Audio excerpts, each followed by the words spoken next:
بسم الله الرحمن الرحيم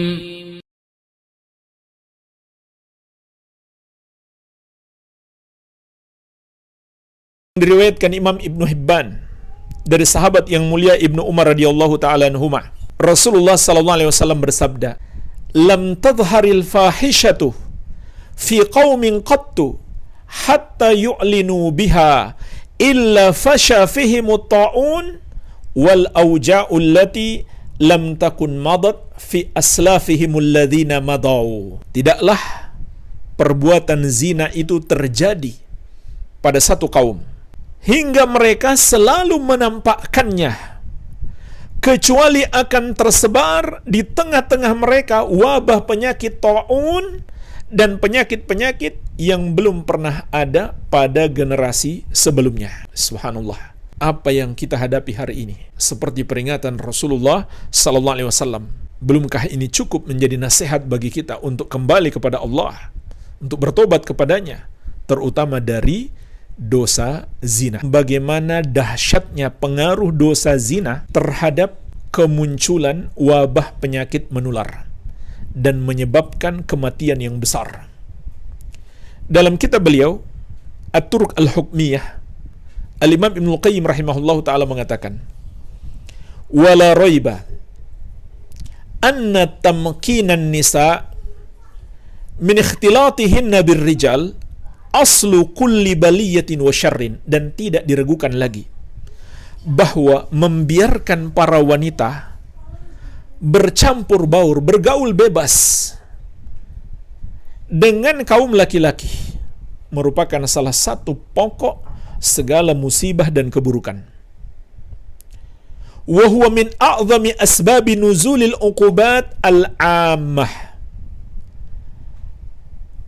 Juga termasuk sebab terjadinya musibah terhadap orang banyak. Jadi bukan hanya satu, dua orang yang kena, atau bukan hanya pelakunya yang kena, bisa jadi musibah itu menimpa orang banyak.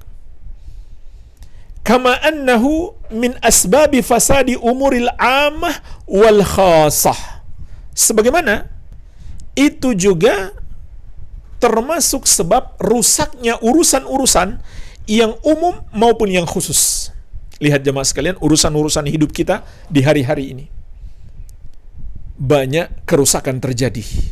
Banyak kekurangan-kekurangan. Kita nggak bisa bekerja dengan baik. Kita tidak bisa mencari nafkah. Kita kekurangan dan seterusnya. Kemudian beliau berkata, "Waqtilatur rijal bin nisa sababun likathratil fawahish wa zina." Dan bercampurnya kaum laki-laki dengan para wanita itu adalah sebab banyaknya perbuatan keji dan zina. Bercampur itu maknanya tidak ada hijab antara laki-laki dan wanita. Di tempat-tempat kerja, di kantor-kantor, di instansi-instansi, di sekolah-sekolah, di tempat-tempat pertemuan,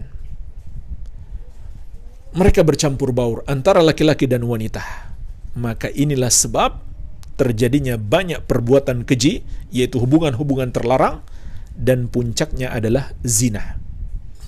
Wa huwa min asbabil mautil am wat tawa'in al-muttasilah.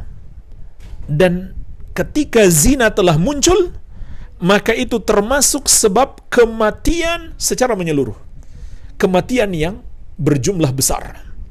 Dan wabah penyakit ta'un, penyakit yang disebabkan oleh wabah secara berkesinambungan.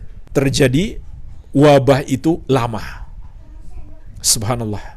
Seakan-akan Imam Ibnu Qayyim rahimahullah sedang berbicara tentang zaman ini. Padahal beliau dari abad ke-7 Hijriah. Tapi seakan beliau hidup di masa sekarang dan menceritakan keadaan kita. Walamma ikhtalata al-baghaya bi askari Musa wa fashat fihimul fahishah. Kemudian beliau jelaskan sejarah yang jauh sebelum datang umat Islam. Tatkala wanita-wanita yang tidak baik masuk ke dalam pasukan Nabi Musa alaihissalam, yakni sebagian pasukan beliau yang kurang ketakwaannya, maka tersebarlah perbuatan keji, zina di antara mereka. Apa yang terjadi kemudian? Arsalallahu ilaihim at-ta'un. Maka Allah mengirimkan kepada mereka wabah penyakit menular ta'un. Famata fi yaumin wahidin sab'una alfan. Maka matilah dalam satu hari 70.000 orang. Subhanallah. Kalau yang kita hadapi sekarang jauh lebih banyak daripada itu. Mungkin sudah jutaan orang yang wafat karena COVID-19. Ya, kalau dibandingkan dengan dosa campur baur laki-laki dan wanita, kemudian zina, maka sebanding dengan itu. Sangat banyak tersebar. Oleh karena itu hukumannya pun jauh lebih besar. Wal qissatu masyhura fi kutubi at-tafasir, dan kisah ini kata beliau masyhur dalam buku-buku tafsir. Famin a'zami asbabil mautil am kathratuz zina. Maka di antara sebab terbesar terjadinya banyak kematian adalah banyaknya perbuatan dosa zina yang tersebar. Bisa babi tamkinin nisa min ikhtilatihinna birrijal. Sebab munculnya zina itu apa? Karena dibiarkannya kaum wanita bercampur baur dengan kaum laki-laki. Dan bahkan tidak malu-malu lagi disiarkan di televisi. Na'udzubillah. Wal masyi bainahum mutabarrijatin mutajammilat. Dan juga dibiarkan kaum wanita masuk ke dalam kerumunan kaum lelaki, berjalan di tengah-tengah mereka dalam keadaan berhias dan tampil cantik. Walau alima awliyaul amri ma fi dzalika min fasadid dunya war ra'iyah qabla ad-din lakanu ashadda syai'in man'an lidzalik. Lalu beliau memberi nasihat khusus kepada pemerintah. Andai pemerintah mengetahui akibat perbuatan dibiarkannya kaum wanita bercampur dengan kaum laki-laki, lalu muncul perzinahan, maka rusak dunia dan masyarakat sebelum rusaknya agama. Pastilah pemerintah akan sangat keras melarang perbuatan itu.